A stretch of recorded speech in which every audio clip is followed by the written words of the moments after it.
Hello students, welcome to my YouTube channel Educational Endeavors. In this video, we will do class 10th Maths chapter 3 exercise 3.5 of pair of linear equation. In this exercise, we will learn cross multiplication method of solving pair of linear equation.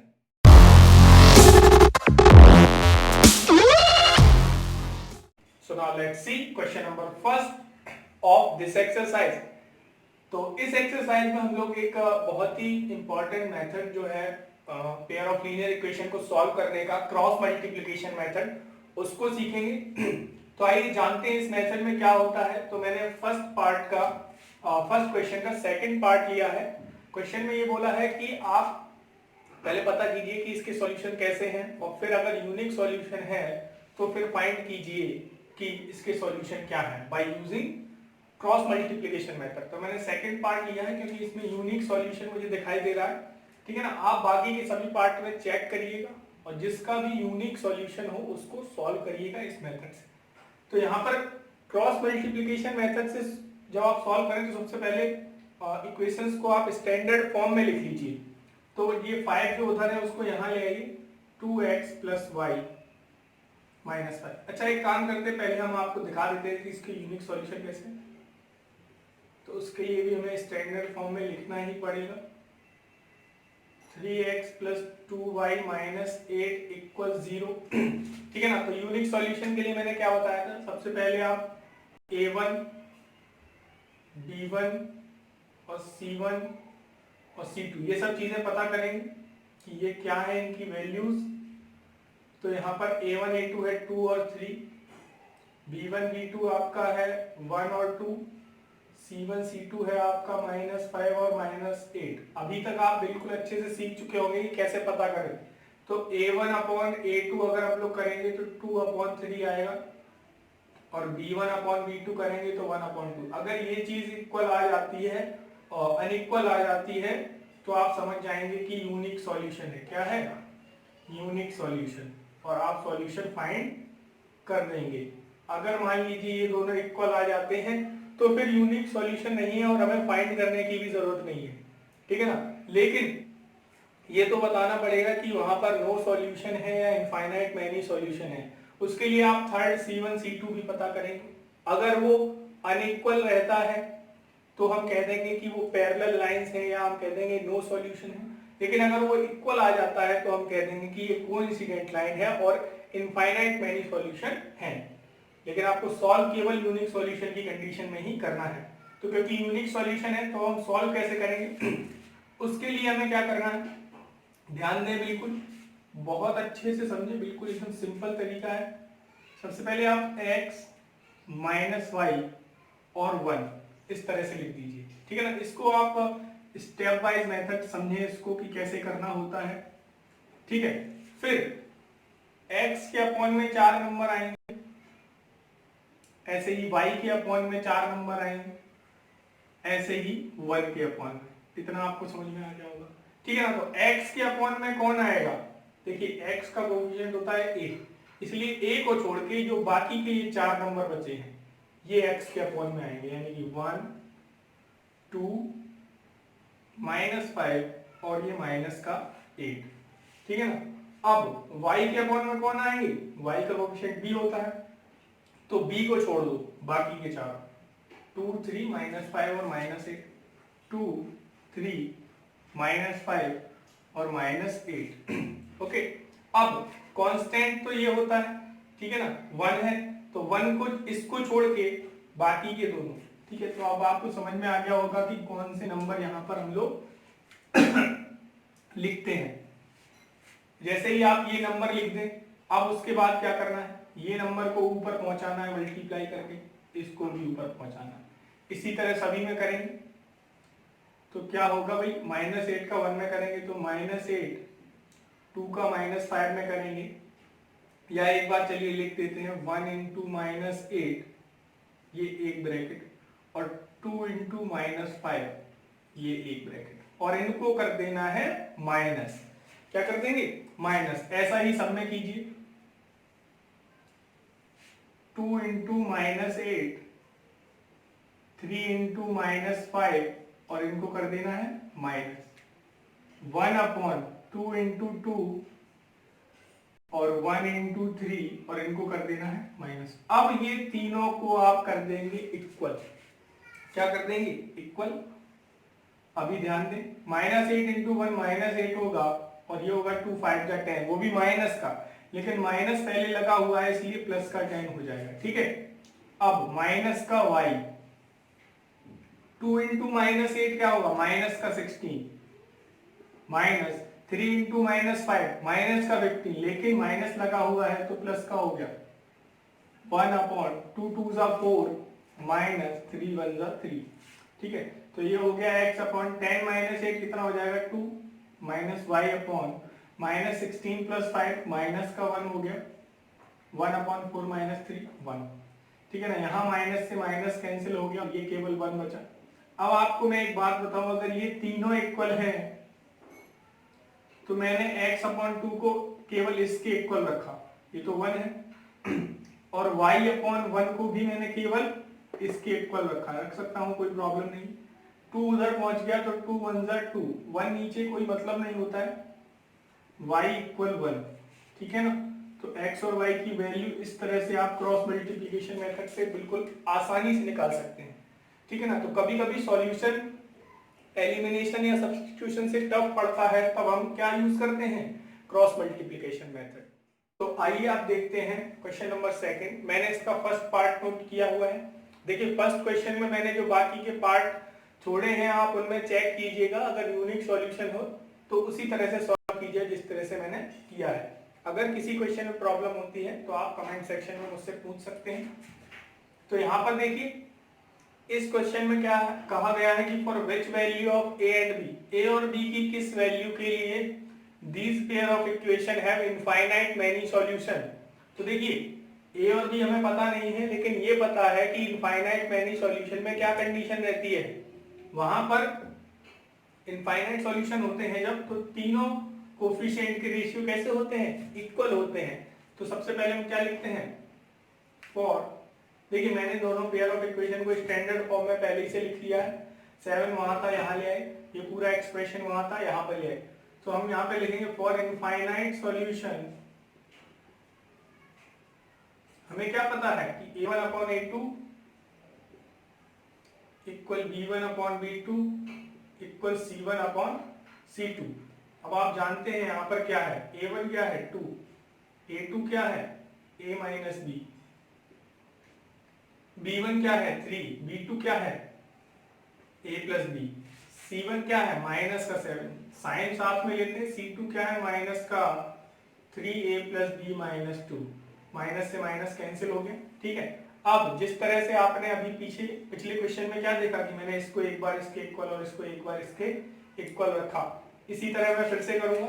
ठीक है ना, लेकिन इस बार मैं इसको इसके equal रखूंगा एक बार,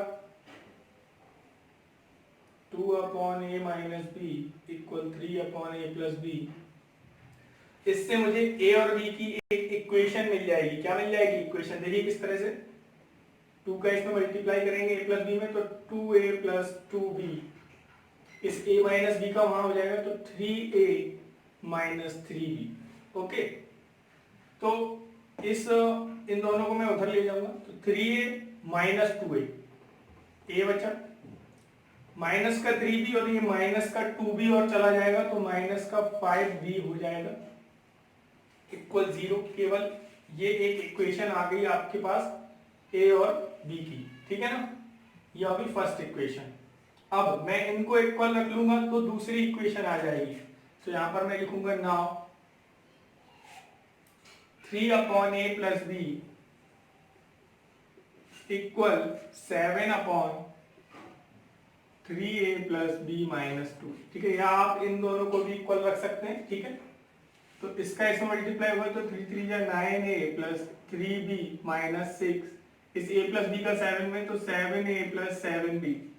ठीक है, जहां पर a बड़ा होता है वहां पर ले जा रहे हैं। ठीक है ना, 7a यहाँ माइनस में आया तो 9a - 7a, 2a बचा, 3b प्लस का है, माइनस का 7b आ जाएगा तो माइनस का 4b। ये चीजें अब आपको इस तरीके से करना आनी चाहिए। अगर नहीं आती है तो आप प्रैक्टिस कीजिए, ठीक है ना, कि बार बार -7 भी यहाँ लिखूं, फिर 3 भी -7 भी को अगली लाइन में सॉल्व करूं, कोई दिक्कत नहीं। अगर आपको प्रॉब्लम होती है तो आप वैसे ही करके करिए। तो एक इक्वेशन ये होगी, ठीक है ना, ये होगी सेकंड इक्वेशन। अब हम क्या कहेंगे कि हम इन दोनों को सॉल्व करेंगे।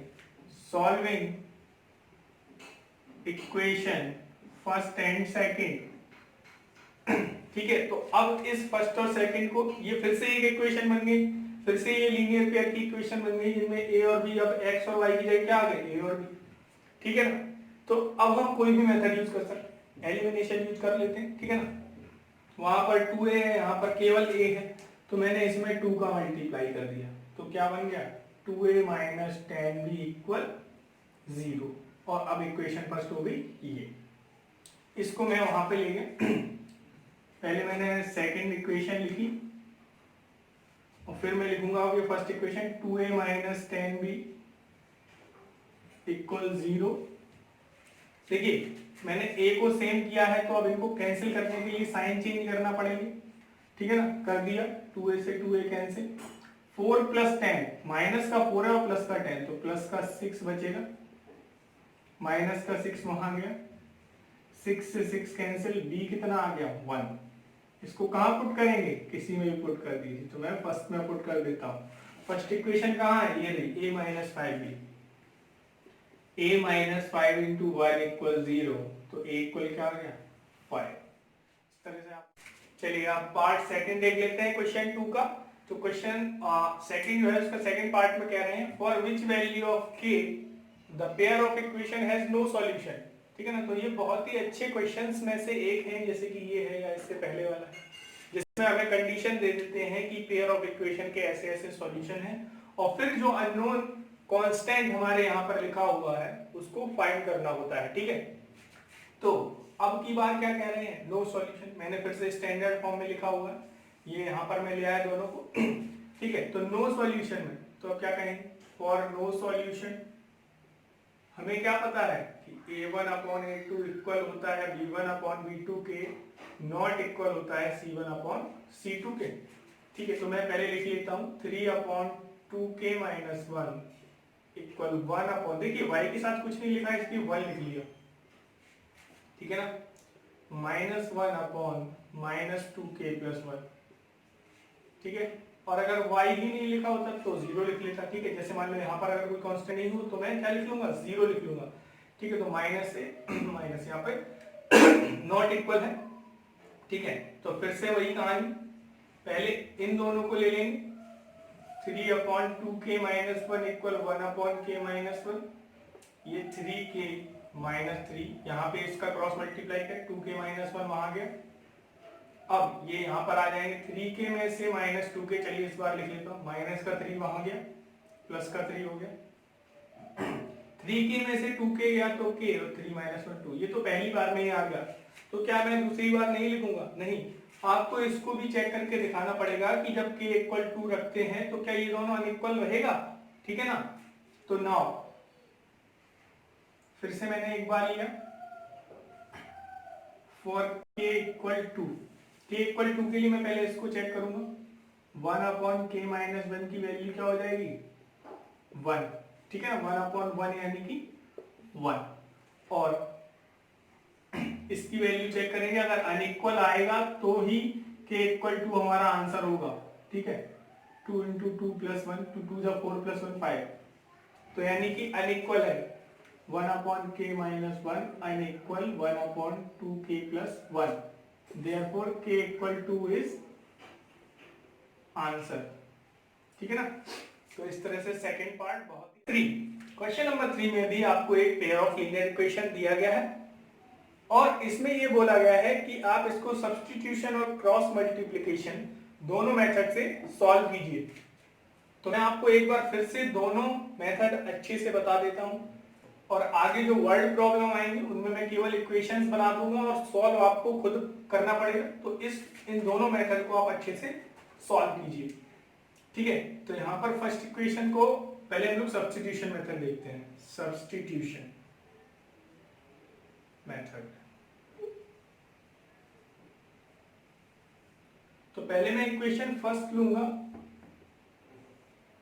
या सेकंड ले लो, कोई भी ले लो, तो मैं कोई इक्वेशन सेकंड। तो उससे पहले आप एक काम कीजिए, देखिए आप क्या कर सकते हैं, पहले चेक कर सकते हैं यूनिक सॉल्यूशन है या नहीं। 8/3 और ये 5/2 अनइक्वल है ना, और अनइक्वल एक बार हो जाता है तो फिर यूनिक सॉल्यूशन होता ही है। ठीक है, तो मैंने यहाँ पर पहले सेकंड इक्वेशन ले ली, ठीक है, और यहां से मैंने x की या y की, जिसका भी मन करे उसकी वैल्यू निकाली। तो इस बार मैं y की वैल्यू निकाल लेता हूं। तो y की वैल्यू निकालने के लिए y वाले टर्म को यहीं और बाकी दोनों टर्म को उस तरफ, तो -4 वहां जाएगा तो +4, और ये 3x उधर जाएगा तो माइनस का हो जाएगा। किसका हो जाएगा? माइनस का, क्योंकि यहाँ ये किसका है? प्लस का है। और फिर जो y के साथ लिखा हुआ है वो अपॉन में। ठीक है, इस तरह से आपको ये समझ में आ गया। अब मैं क्या कहूंगा, पुट इट इन फर्स्ट, क्योंकि ये सेकंड थी इसलिए इसको उठा करके 1 में रखेंगे। सेकंड में ही नहीं रखना है, ठीक है, किस में रखना है? फर्स्ट में। अगर फर्स्ट से x की वैल्यू निकालता तो सेकंड में रखता। तो यहां से y को मैंने यहां पर रखा, तो 8x + 5 × y की जगह उठा के ये लिख दिया, -9 = 0। ठीक है, अब 8x, सबसे पहले मैंने बोला अगर ये नंबर इससे कैंसिल हो तो इसको कैंसिल करो, नहीं होता है तो फिर ये 5 अंदर मल्टीप्लाई कर दो। 5 4 = 20 -5 3 = 15x अपॉन 2। ठीक है ना, ये माइनस के 9 को मैंने उधर भेज दिया। अब एलसीएम ले लो, 2 8 = 16x + 20 -15x अपॉन 2 = 9। अब इस 2 को कहा, वहां पे मल्टीप्लाई भेज देते हैं, तो हो जाएगा 2 9 = 18, या मैं इसको ऐसे लिख देता हूँ एक बार, 16x - 15x, केवल x बचा +20, और ये हो गया 9 2 = 18, 20 वहां माइनस में गया तो 18 - 20 यानी कि -2। तो x की वैल्यू क्या आ गई? -2। अब हम क्या कहेंगे, पुट इट इन, किसी भी इक्वेशन में रख दो, या कुछ कहने की जरूरत नहीं है, हमें मालूम है कि y क्या है, ये, तो यहां पे रखो, बस इतना लिखो, therefore y = 4 - 3 × -2 अपॉन 2। तो 4 - 3 2 = 6, माइनस का 6 होगा, लेकिन माइनस पहले से ही लगा है तो प्लस का 6, 6 और 4 10 अपॉन 2 यानी कि 5। तो y इक्वल क्या आ गया? 5। तो सॉल्यूशन क्या है इसका? -2 और 5। अब क्रॉस मल्टीप्लिकेशन मेथड से भी यही सॉल्यूशन आना चाहिए। ठीक है, तो अब करते हैं क्या, क्रॉस मल्टीप्लिकेशन मेथड। ठीक है, उसमें मैंने क्या बताया था कि सबसे पहले आपकी सभी कोफिशिएंट निकाल लीजिए। ठीक है, ये चलिए एक बार डायरेक्ट करके बताते हैं। ठीक है, तो x - y और 1 ये आपको लिखना है। देखिए 4 नंबर सबके नीचे आएंगे, x के अपॉन में क्या आएगा, x वाले टर्म को छुपा लो, बाकी जो 2 लाइन बची हैं उनमें जो नंबर लिखे हुए हैं, जैसे कि प्लस का 5 और प्लस का 2, माइनस का 9 और माइनस का 4। ठीक है ना, अब y के अपॉन में कौन आएगा, ठीक है, y माइनस का लिखना हमेशा, और y के अपॉन में कौन आएगा, y को छुपा लो, 8 3 -9 और -4। 1 के अपॉन में ये कांस्टेंट टर्म छुपा लो, 8 3 और 5 और 2, इस तरह से। ठीक है ना, फिर क्या बताया था, इसको ऊपर पहुंचाओ, इसको ऊपर पहुंचाओ, ऊपर ऊपर, ठीक है ना, इसको ऊपर x अपॉन मल्टीप्लाई करेंगे डायरेक्ट, -4 × 5 माइनस का 20, -2 9 या 18 माइनस का 18। ठीक है, इक्वल -y अपॉन -4 × 8 माइनस का 32, -3 9 या 18 और 3 9 या 27 माइनस का 27 इक्वल 1 अपॉन 2 8 या 16, 3 5 या 50। ओके, तो माइनस माइनस ये प्लस हो जाएगा। ठीक है ना, तो प्लस का 18 और माइनस का 20, तो माइनस का 2 बचेगा, -y अपॉन माइनस माइनस ये भी प्लस हो जाएगा। ठीक है, तो प्लस का 27 और माइनस का 32, तो माइनस का 5 बचेगा, यहाँ माइनस से माइनस कैंसिल, 1/16 माइनस 5 1, 1/1, यानी कि 1 ही बचा। तो मैंने क्या बोला था, अब x/-2 को एक बार इसके इक्वल, जो लास्ट में कांस्टेंट लिखा हो, y/5 को भी एक बार, -2 वहां गया तो x क्या है -2 और y = 5। तो क्रॉस मल्टीप्लिकेशन आपको बहुत अच्छे से आ गया होगा, सब्स्टिट्यूशन आप सीख चुके हैं, एलिमिनेशन भी सीख चुके हैं। अब जो भी वर्ड प्रॉब्लम आए, आपको जिस मेथड से सॉल्व करना हो आप उस मेथड से कीजिए। ज्यादातर नहीं कहते हैं कि आप इस पर्टिकुलर मेथड से सॉल्व कीजिए। हाँ, कभी कभी कोई क्वेश्चन आ जाता है कि आपसे कह देंगे कि हाँ सब्स्टिट्यूशन से सॉल्व करो या क्रॉस मल्टीप्लिकेशन से, तब आपको वही मेथड यूज करना है। नहीं तो आपको जो मन हो आप वो मेथड यूज करें जो आपको इजी लगे। किसी को एलिमिनेशन इजी लगता है, किसी को क्रॉस मल्टीप्लिकेशन, या किसी को सब्स्टिट्यूशन, तो जो आपका मन हो आप वो मेथड यूज कीजिए। तो चलिए आप देखते हैं क्वेश्चन नंबर 4 इस एक्सरसाइज का, जिसमें कहा गया है कि ये कुछ वर्ड प्रॉब्लम या कुछ जनरल सिचुएशंस दी गई हैं जिनको आप पेयर ऑफ लीनियर इक्वेशन में कन्वर्ट कीजिए, और इफ सॉल्यूशन एग्जिस्ट, यानी कि अगर यूनिक सॉल्यूशन है, then find by using any method, किसी भी मेथड से आप अब यूज करके उसको सॉल्व कर सकते हैं। तो मैं केवल इक्वेशन बना के दूंगा आपको, सॉल्व आप कीजिए जो भी मेथड आपको आता हो, ठीक है। तो फर्स्ट पार्ट देखते हैं यहाँ पर। सबसे पहले फर्स्ट पार्ट आप देखिए, part of monthly hostel charge is fix and remaining depend on the number of days one has taken food in the mess. ठीक है, हॉस्टल है, हॉस्टल में आप जाते हैं कहीं जगह, तो एक फिक्स चार्ज होता है कि हाँ इतना चार्ज लगेगा आपको मंथली, एक महीने का, ठीक है। और उसके बाद जितने दिन आप खाना लेंगे उतने दिन का, जैसे मान लो 10 रुपए 20 रुपए या जितना भी पर डे का चार्ज होगा खाने का उतना लगेगा, ठीक है। तो when a student takes food for 20 days, अगर 20 दिन कोई खाना लेता है तो उसको 1000 रुपीज देने पड़ते हैं। Another student take food for 26 days and pay 1180, find the fixed charge and the cost of food per day. मैंने कहा कि जब भी वर्ड प्रॉब्लम हो तो लास्ट जो सेंटेंस लिखा हो, ठीक है ना, उसको पढ़ो। क्या लिखा है, फिक्स चार्ज और cost per cost of food per day, ये दो चीजें पूछी गई हैं, देख लो क्या पूछा है, उसको ही एक्स वाई मान लो। दो चीजें पूछी होंगी हमेशा, तो आप दोनों को क्या मान लेंगे, एक्स वाई, ठीक है ना। आगे देखिए और भी सिचुएशन आएंगी, हर जगह मेरी ये बात सही नहीं बैठेगी, लेकिन मैक्सिमम 90% यही होता है, ठीक है ना। तो एक्स और वाई मान लेंगे उसको, फिर देखेंगे कि जो दो कंडीशन दी होंगी उनसे बनेंगी दो इक्वेशन। देखिए यहाँ पर दो कंडीशन दी गई हैं, ठीक है ना। कौन कौन सी दो कंडीशन दी गई हैं, ये कि एक ए स्टूडेंट है और एक स्टूडेंट कौन सा है, बी स्टूडेंट है। तो ए स्टूडेंट ने 20 डेज के लिए खाना लिया है, कितने दिन के लिए, 20 डेज के लिए, यानी कि उससे x रुपए तो लगेंगे क्योंकि फिक्स चार्ज है। 20 दिन खाना लिया है, एक दिन का y लगता है, 20 दिन का कितना हो गया 20y, तब जाके उसको टोटल कितने रुपए देने पड़े, 1000 रुपए।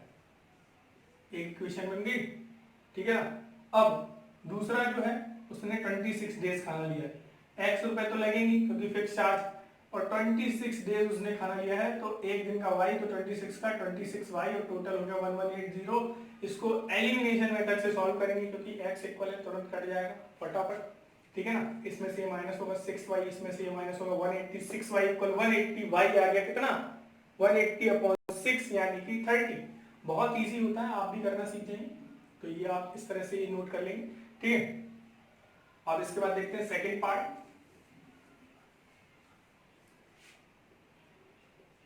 ठीक है। सेकंड पार्ट में क्या कह रहे हैं, a fraction becomes 1/3 when 1 is subtracted from the numerator and it becomes 1/4 when 8 is added to its denominator। देखिए ये भी क्वेश्चन आपने किए हुए हैं।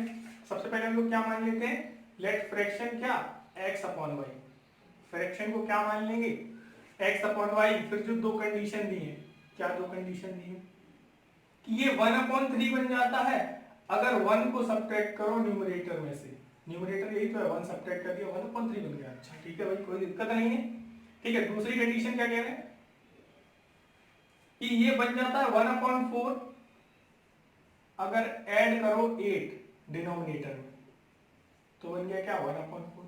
देखिए दोनों से इक्वेशन आ जाएंगी, 3 यहाँ मल्टीप्लाई करो, 3x minus 3 equal y, 4x equal y plus A. देखिए स्टैंडर्ड फॉर्म में लिख लीजिए, 3x minus Y minus 3 equal 0, 4x minus Y minus 8 equal 0। किसी भी मेथड से सॉल्व कीजिए, ठीक है ना। और मुझे सबसे सिंपल मेथड लगता है एलिमिनेशन, दो को बराबर करो, काटो, अगर बराबर मिल जाए तो बहुत अच्छा, ठीक है ना। ये कट गया। अभी देख लेते हैं क्वेश्चन नंबर 3, इसका थर्ड पार्ट।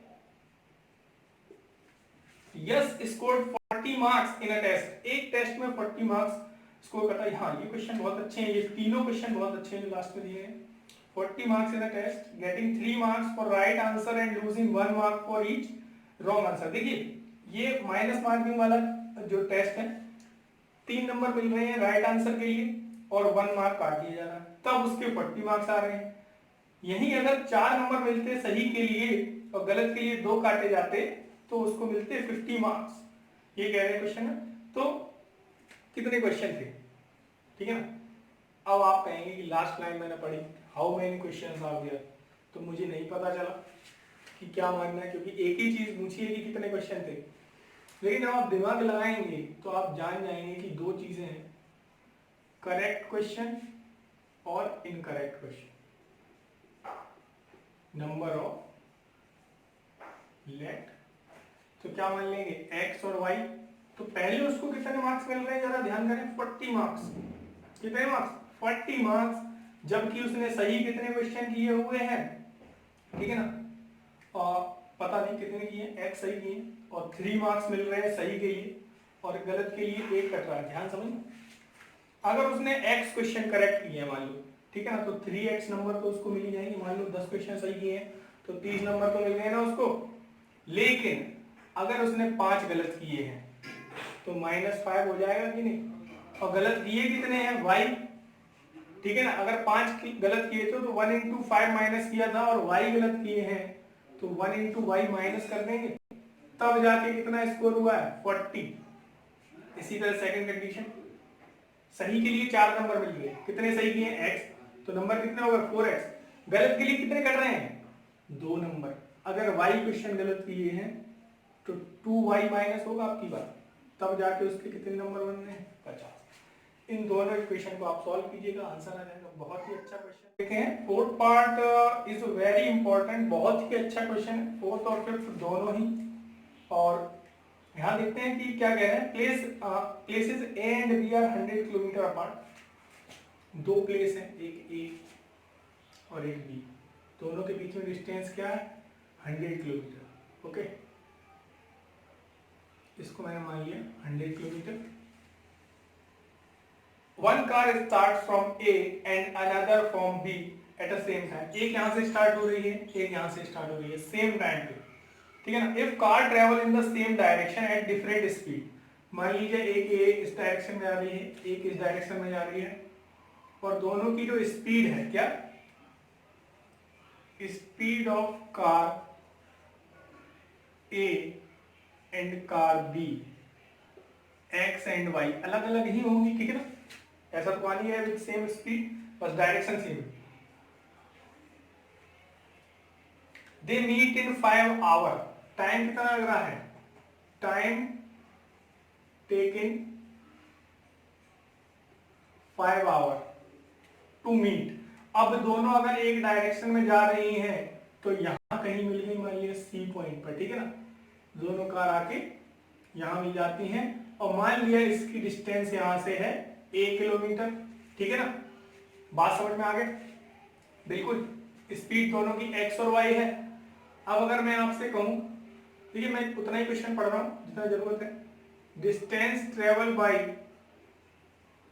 कार ए कार ने कितना डिस्टेंस ट्रेवल किया होगा ए से सी तक जाने में, ठीक है ना। कहां से कहां तक गई, ए टू सी, ठीक है ना। टाइम लगा 5 घंटे और पहुंची ए कार कितना 100 प्लस ए, ठीक है। और कार बी की अगर मैं बात करूं तो केवल 1 किलोमीटर। बात समझ में आ गई। अब क्या कह रहे हैं, if they travel towards each other they meet in 1 hour. ठीक है, अब मान लिया एक दूसरी कंडीशन है, फिर से वो, ये ए है आपका, ये बी है आपका, ये 100 किलोमीटर रहा। अब वो दोनों चल तो रहे हैं फिर, लेकिन अब ये इस डायरेक्शन में ए कहां जा रहा है, बी की तरफ, और बी कहां आ रहा है, ए की तरफ। तो मान लिया कहां मिल गए, यहाँ पे सी पर दोनों। ठीक है ना, ये इधर से आए, इधर से आए, इधर मिल गए। मान लिया बी जो है सी तक चला, बी किलोमीटर कितना चला, बी तक, और फिर ये कितना हो जाएगा, 100 माइनस बी हो जाएगा कि नहीं, इसमें क्या दिक्कत है, पूरा 100 बी माइनस। अब मैं अगर बात करूं ए टू सी या बी टू सी जाने में टाइम कितना लगा, 1 आवर। अब मैं अगर आपसे कहूं distance travel by A, car A ने कितना डिस्टेंस ट्रेवल किया, यहां से यहां तक 100 माइनस बी, और कार बी ने कितना ट्रेवल किया, केवल बी। इसमें कोई दिक्कत नहीं ना, दोनों बन गए कंडीशन। अब इन दोनों कंडीशन से हमारी बनेगी पेयर ऑफ लीनियर इक्वेशन। देखिए किस तरह से, मैं यहां पर बात करता हूं कार ए की, for car A, for car A speed equal, speed x है कि नहीं, distance upon time, distance upon time कितना है, 5 आवर, तो 5x इक्वल 100 प्लस ए, यानी कि a इक्वल कितना हो गया, 5x माइनस 100। देखिए 5x माइनस 100 हो जाएगा ये बात समझ में आ गई आपको। देखिए 100 इधर गया, 5x से माइनस हो गया, 5x माइनस 100 इक्वल ये हो गई। अब for car B, car B के लिए मैं कहूंगा स्पीड इक्वल, स्पीड वाई तो है, डिस्टेंस अपॉन टाइम, डिस्टेंस कितना है, टाइम इसको भी 5 लगा है, 5 बाई, यानी कि ए इक्वल कितना हो गया, 5 बाई, यहाँ पे ए इक्वल 5 बाई, यहाँ पे ए इक्वल इतना, तो therefore 5x minus 100 equal 5 by, 5 by यहाँ आएगा, तो 5x minus 5 by minus 100 equal 0। ठीक है ना, ये इस तरह से आपको समझ में आया। ठीक है, सेम यहां करेंगे फॉर कार ए, कार ए के लिए speed equal distance upon time, distance कितना है 100 माइनस बी, अपॉन टाइम कितना है 1 आवर। ठीक है, तो 1 का कोई मतलब नहीं है, लेकिन फिर भी लिखा रहने दे, माइनस का भी इधर आएगा और x उधर जाएगा, तो b equal 100 plus 100 minus x हो जाएगा। फॉर कार बी अगर यही चीज करेंगे हम, स्पीड इक्वल डिस्टेंस कितना है b अपॉन टाइम, तो y b इक्वल कितना आ गया y, तो दोनों को यूज करेंगे, therefore 100 minus x equal y, x उधर गया, y के पास प्लस का 100 भी उधर गया। दो इक्वेशन बन गई कि नहीं, चलिए अब इसका पार्ट 5th और देख लेते हैं, लास्ट क्वेश्चन है ऑफ दिस एक्सरसाइज। ठीक है, अब the area of rectangle get reduced by 9 if length is reduced by 5 and breadth is increased by 3। देखिए कोई एक रेक्टेंगल, क्या है रेक्टेंगल, अब रेक्टेंगल की एक लेंथ होगी और एक ब्रेथ होगी। ठीक है ना, तो लेंथ और ब्रेथ को जब कम ज्यादा करेंगे तो एरिया भी कम ज्यादा हो जाएगा। ठीक है, अगर हम ऐसी दो कंडीशन दी गई हैं, ठीक है ना, अब आपको कह रहे हैं कि डायमेंशन बताओ, तो मैंने एक x मान लिया, एक y मान लिया, फिर कंडीशन को मैंने देखा, अब ये लेंथ और ब्रेथ है तो एरिया कितना हो जाएगा x y। ठीक है ना, तो अब मैं पहली कंडीशन की बात करता हूं कि क्या किया गया है, एरिया 9 कम हो गया, कब, जब लेंथ कितनी है, लेंथ है आपकी 5 यूनिट कम कर दी है, तो लेंथ अब कितनी हो गई x माइनस 5, और ब्रेथ इंक्रीज कर दी गई है, तो ब्रेथ कितनी हो गई y प्लस कितना इंक्रीज की गई 3, तो एरिया क्या हो जाएगा x minus 5 into Y plus 3, यानी कि X Y plus 3x minus 5y plus 15, ये एरिया हो गया कि नहीं हो गया। लेकिन अकॉर्डिंग टू क्वेश्चन अगर हम चलें तो ये वाला एरिया जो है पुराने एरिया से, जो कि इतना है, कितना कम है, 9 कम है, ये इससे 9 कम है, यानी कि अगर मैं इसमें 9 माइनस कर दूं तो ये दोनों बराबर हो जाएंगे। ठीक है ना, हो गए बराबर, एक्स वाई कैंसिल हो गया, माइनस का 9 इधर आया, 15 माइनस का 9 प्लस हो गया, 15 और 9 मिलके कितना हो जाएंगे 24 इक्वल 0। ठीक है ना, तो इस तरह से हो गया। सेकंड कंडीशन देखते हैं कि लेंथ, क्या कह रहे हैं, length increase by 3 and breadth by 2, दोनों ही बढ़े हुए हैं। ठीक है ना, लेंथ कितना हो गया आपकी बार, x प्लस 3 और ब्रेथ हो गया आपका y प्लस 2। ठीक है, तो एरिया कितना हो जाएगा, area x plus 3 into Y plus 2, और मैं अगर मल्टीप्लाई कर दूं तो X Y plus 2x plus 3y plus 6, इस तरह से यहां पर हो जाता है। अब ये एरिया क्या है, अकॉर्डिंग टू क्वेश्चन अगर मैं चलूं तो this area is increase by 67। ये जो एरिया है हमारा X Y plus 2x plus 3y plus 6 पुराने एरिया से 67 ज्यादा है, मतलब ये इससे 67 ज्यादा है, तो इससे ये ज्यादा है ना, तो जो ज्यादा है उसकी बजाय दूसरी साइड में अगर मैं प्लस कर दूं तो दोनों बराबर हो जाएंगे। इसको सॉल्व करो, एक्स वाई से एक्स वाई कैंसिल, 67 यहाँ आएगा तो 2x प्लस 3y, माइनस का 67 हो जाएगा, तो माइनस का 67 और प्लस का 6, तो माइनस का 61 इक्वल 0। इन दोनों इक्वेशन को आप सॉल्व करेंगे और आंसर फाइंड करेंगे।